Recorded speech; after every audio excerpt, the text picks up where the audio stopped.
हाँ जी बेटा, मैं क्वेश्चन नंबर मैंने 4 पाता एक 4th पार्ट है, बीचों पार्ट कर रहा सारे जल्दी पढ़ सुना। पहला मैं कर रहा third part, differentiate with respect to x. कितना आएगा जी? 6x² minus 30x plus 36। ये जो मैं 6 कॉमन कर देना, अंदर आएगा x² माइनस 5x प्लस 6। ये फैक्टर बन जाएगी जी x माइनस 5 x माइनस 6 तो x प्लस 1। ठीक है, हम जीरो करोगे ना, जो तुम जीरो करोगे जी थोड़े पर आ जाएगा जी x की वैल्यू -1 आ जाएगी, x की वैल्यू 6 आ जाएगी। थोड़ा इंटरवल 1,5 है तो नेगेटिव रिजल्ट हो जाएगा। x की वैल्यू 1 से 5 ही थोड़ा आंसर आ जाएगा। दोनों वैल्यू मेरी इंटरवल तो बाहर है। हाँ, सिर्फ क्लोज इंटरवल है ना, कोई काम नहीं 1,5 लेना है। जो ओपन होगा फिर कोई भी लेना है। हम पुट इन 1 कर पुट इन 1 आ थोड़ी इक्वेशन बन है जी। f ऑफ 1 कितना आएगा? 2 माइनस 15 प्लस 36 प्लस 1 36 37 41 5 24 आ गया। फिर f ऑफ 5 2 इंटू 5 का कितना जो 125 माइनस 225 प्लस 180 10 होगा 475 आएगा। मैं करना नहीं प्लस हाँ जी 5 10 के 25 25 जहाँ 300 ये आएगा 250 माइनस 375 प्लस 180 प्लस 1 तो माइनस 125 आ जाएगा जी 35 36 आ जाएगा। इधर थोड़ा क्वेश्चन की है, तुसी देखना है कि जो वड्डी वैल्यू केड़ी है तो छोटी वैल्यू केड़ी है जी। देखो वड्डी वैल्यू केड़ी अपने को जी,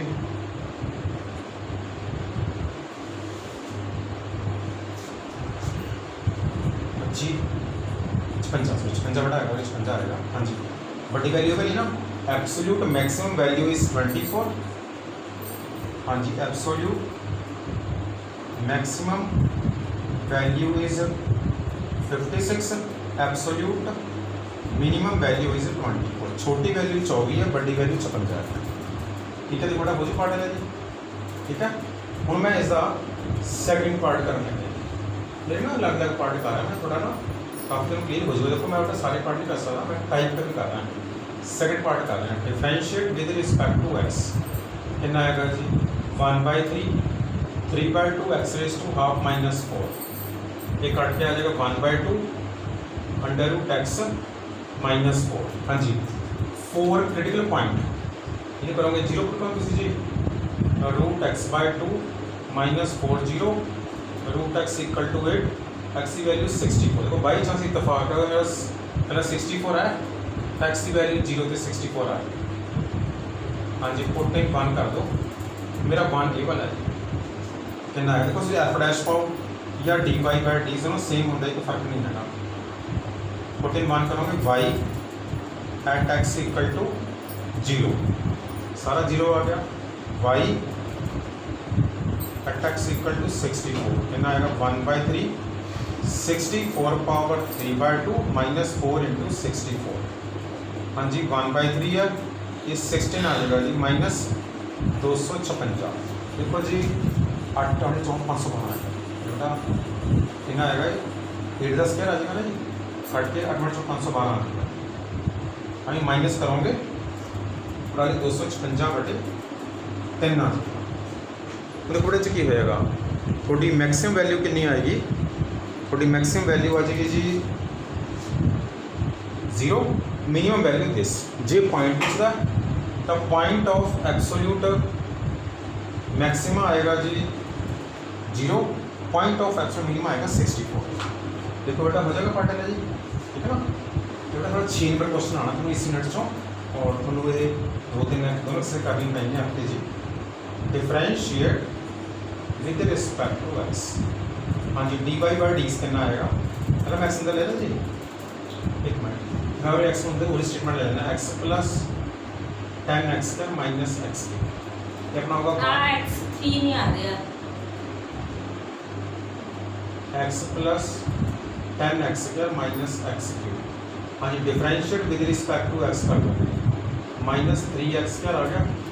तो मैंने अपना इंटरवल लिखना पड़ेगा, मैं पढ़ता का इंटरवल 3 < x < 9 है।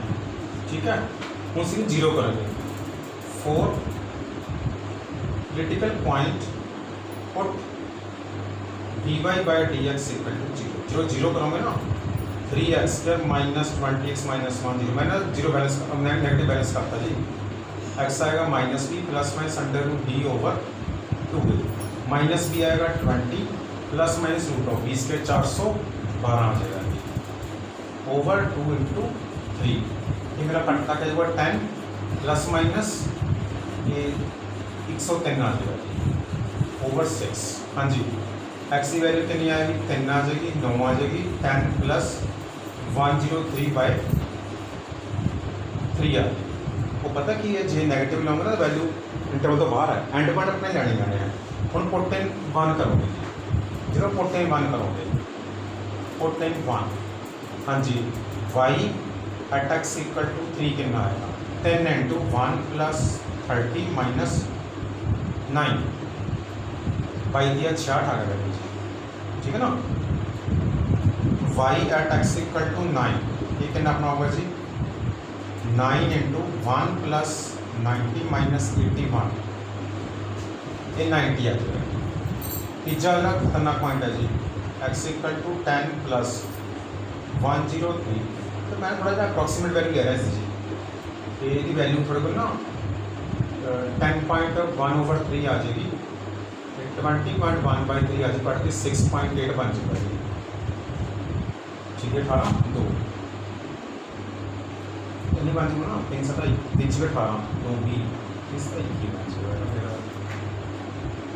6.7 डिग्री वैल्यू बन जाए अप्रॉक्सीमेट लिखा मैंने वैल्यू ना 6.7 लिखा है 6.7 1 प्लस 67 माइनस हाँ जी 67 67 700 मीटर 7 का प्यारी 4 46 6 प्यारी 6 जो 36 तो 4 40 9 8 4 4 44 90 आ गया 4.89 बेटा मैं जस्ट रफ वैल्यू लिख रहा है जी ये 68 आ जाएगा 68 से लिख रहे 24 23.11 आ जाएगा ठीक है जी हम 23.11 में किसी 6.7 मल्टीप्लाई कर रहे हैं 7 कोई घटना 7 7 सारी 14 15 16 गुना 6 कम 6 6 कम 6 6 3 18 6 12 13 7 6 13 6 7 1 8 6 14 3 3 4 अच्छा हाँ जी 23 का 154.837 आ गया